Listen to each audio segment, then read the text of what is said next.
राधे जी सभी को। आशा करता हूँ आप सभी अच्छे ही होंगे। माँ और बेटे की भावनात्मक कहानी का पार्ट 1 तो आपने सुन ही लिया होगा। अगर नहीं सुना तो पीछे वाली वीडियो में माँ और बेटे की भावनात्मक कहानी पार्ट 1 एक बार सुन लीजिए। ये पार्ट 2 है। तो शुरू करते हैं। उधर से लड़की बोलती है, हाँ क्यों नहीं, ज़रूर आप ऐसा करो, ये रखो मेरा कार्ड और मुझे कल सुबह 10 बजे आकर मेरे ऑफिस में मिलना। अर्जुन बहुत खुश होता है और कहता है, धन्यवाद आपका मैम, मैं कल ज़रूर आऊँगा। और फिर इतने में बस आ जाती है और दोनों अपने अपने घर को चल देते हैं। फिर अर्जुन सुबह 10 बजे लड़की के दिए पते पर उसके ऑफिस पहुंच जाता है और क्या देखता है कि बहुत बड़ी बिल्डिंग होती है। जैसे ही अर्जुन अंदर जाने लगता है, सिक्योरिटी गार्ड उसे रोक लेता है। उससे पूछता है कि आपको किससे मिलना है। और फिर अर्जुन वह कार्ड जो उसे उस लड़की ने दिया था वह सिक्योरिटी गार्ड को दिखाता है और कहता है कि मैम ने मुझे बुलाया था, आप उनसे एक बार बात कर लीजिए और उनसे बोलिए कि कल वाला लड़का जिसने आपका पर्स वापस दिलवाया था वह आया है। सिक्योरिटी गार्ड वैसे ही करता है।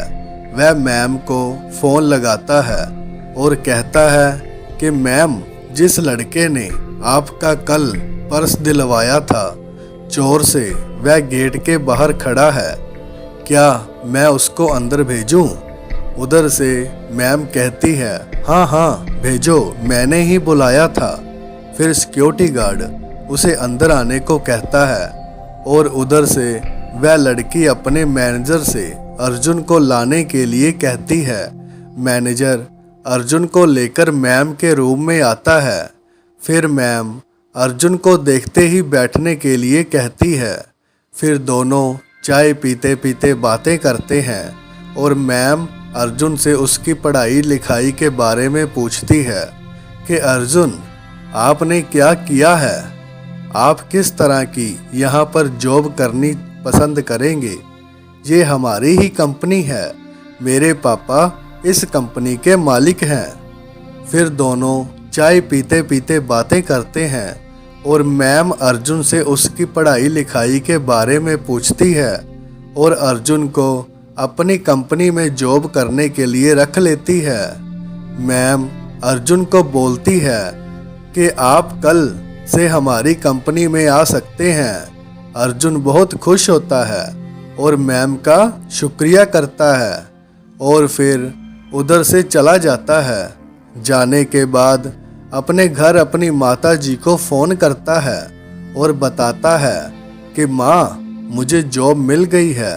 ये सुनते ही उसकी माँ बहुत खुश होती है, ढेर सारी दुआएं देती है। फिर अर्जुन अपनी माँ से बोलता है कि माँ, अपना ख्याल रखना, मैं बीच बीच में आपसे मिलने आता रहूँगा। अब हम उस बनिए का सारा कर्ज उतार देंगे। उधर से माँ बोलती है, ठीक है बेटा, तू भी अपना ख्याल रखना। अर्जुन बोलता है, ठीक है, अब हम कल बात करेंगे, कल मैंने काम पर भी जाना है। फिर माँ बोलती है, ठीक है बेटा, तू अब आराम कर। फिर अर्जुन फ़ोन काट देता है और अगले दिन काम पर जाता है। देखते ही देखते मैम और अर्जुन दोनों एक अच्छे दोस्त बन जाते हैं। फिर कुछ ही दिनों के बाद वह दोस्ती प्यार में बदल जाती है। दोनों को पता ही नहीं लगता।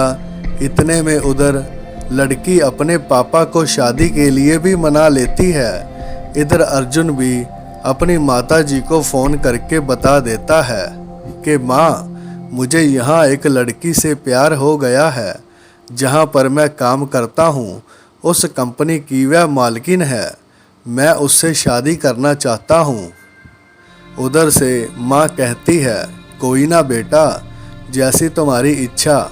उधर फिर अर्जुन लड़की और लड़के के पिताजी को अपनी माँ के बारे में बताता है कि मेरी माँ गांव में रहती है। लड़की के पिताजी कहते हैं, कोई ना बेटा, तू अपनी माँ को लेकर यहाँ पर आ जा। अब से मेरी बेटी और ये कंपनी तूने ही देखनी है। अर्जुन खुशी से जवाब देता है, जी पापा बिल्कुल। और फिर इतना कहकर अगले दिन अर्जुन गांव के लिए निकल जाता है। सेठ के पैसे सारे दे देता है और अपनी माँ को लेकर शहर में आ जाता है। और फिर धूमधाम से दोनों की शादी हो जाती है। लड़की के पिता दोनों को गिफ्ट में नया मकान देते हैं। अर्जुन की माँ भी उनके साथ रहने लगती है। पूरे 1 साल के बाद अर्जुन के घर एक लड़के का जन्म होता है, जिसका नाम वह सुरेश रखते हैं। और देखते ही देखते सुरेश 10 साल का हो जाता है। फिर अचानक अर्जुन की माँ की किसी बीमारी के चलते एक आंख निकालनी पड़ती है। अब तो उम्र भी अर्जुन की माँ की 90 के दशक के आसपास हो जाती है। फिर धीरे धीरे अर्जुन की पत्नी और अर्जुन के बेटे का प्यार अर्जुन के माँ के लिए कम होता जाता है। एक दिन घर में सुरेश के दोस्त आते हैं और सुरेश अपनी दादी से कहता है कि दादी, आप ऊपर के कमरे में जाओ। अर्जुन के बेटे सुरेश ने ये बड़ी बेरुखी से कहा, पर बेटा, मैं तो यहाँ से बहुत दूर बैठी हूँ। अर्जुन की माँ ने बड़े प्यार से कहा, नहीं, आप उनके सामने मत रहो, वह मुझे चिढ़ाते हैं। सुरेश ने जोर से डांटते हुए कहा। और उधर से अर्जुन की पत्नी ने किचन से ही आवाज लगाई, क्या हुआ सुरेश, क्यों चिल्ला रहे हो? सुरेश ने शिकायत भरे लहजे से कहा, देखो ना माँ, ये दादी यहीं ड्राइंग रूम में बैठी है और मेरे दोस्त आ रहे हैं। दादी को बोलो ना कि ऊपर वाले कमरे में चली जाए।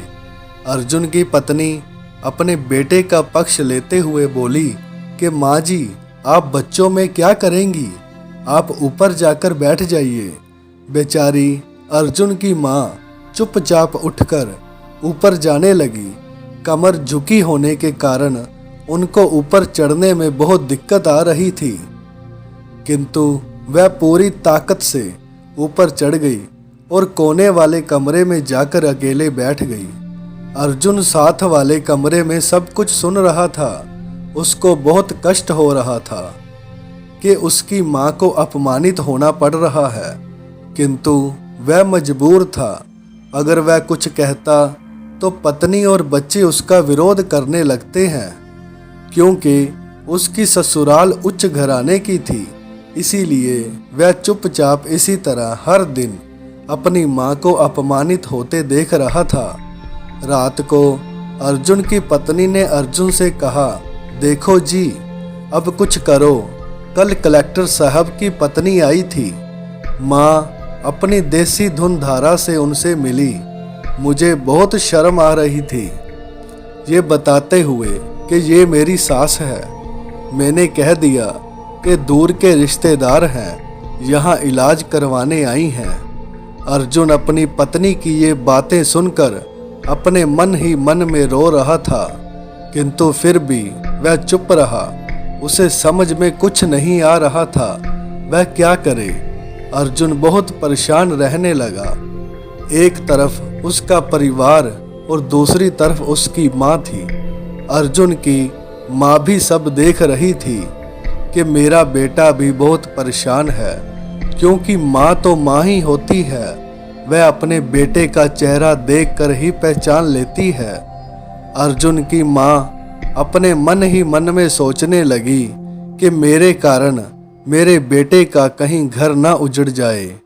अब ये सब देखने के बाद अर्जुन की माँ ने एक फैसला करने का निर्णय लिया। फिर एक दिन अर्जुन की माँ ने अर्जुन से कहा कि बेटा अर्जुन, मुझे गांव की बहुत याद आ रही है, मैं गांव जाना चाहती हूँ, एक बार वहाँ पहुँचा दो। फिर अर्जुन बोलता है कि किंतु माँ, वहाँ पर तो कोई नहीं है, आपकी देखभाल कौन करेगा। उधर से अर्जुन की पत्नी बोलती है, अरे सब गांव वाले हैं तो, और फिर हम सारी व्यवस्थाएं कर आएंगे ना। अर्जुन की पत्नी की जैसे मन की मुराद ही पूरी हो गई हो। फिर अर्जुन की माँ लंबी सांस लेते हुए बोली, हाँ बेटा, बहू सही कह रही है। अर्जुन जानता था कि गांव में माँ की देखभाल करने के लिए कोई भी नहीं है, लेकिन अपनी पत्नी की जिद के कारण अपनी माँ को गांव छोड़ने के लिए विवश हो गया। माँ को गांव छोड़कर आते वक्त अर्जुन को रोना आ रहा था तथा अपनी बेबसी पर गुस्सा भी आ रहा था। राधे राधे दोस्तों, कैसा लगा आपको पार्ट 2? अगर आपको पसंद आया हो तो प्लीज़ लाइक, सब्सक्राइब और शेयर कीजिएगा। अब पार्ट 3 में हम देखेंगे कि क्या अर्जुन की माँ गांव में ही रहेगी और अर्जुन शहर में रहेगा, या फिर अर्जुन की माँ अर्जुन के साथ शहर में रहेगी। क्या अर्जुन ले आएगा वापस अपनी माँ को, या फिर कोई और आएगा दोनों को मिलाने? देखते हैं पार्ट 3 में। धन्यवाद। राम राम दोस्तों।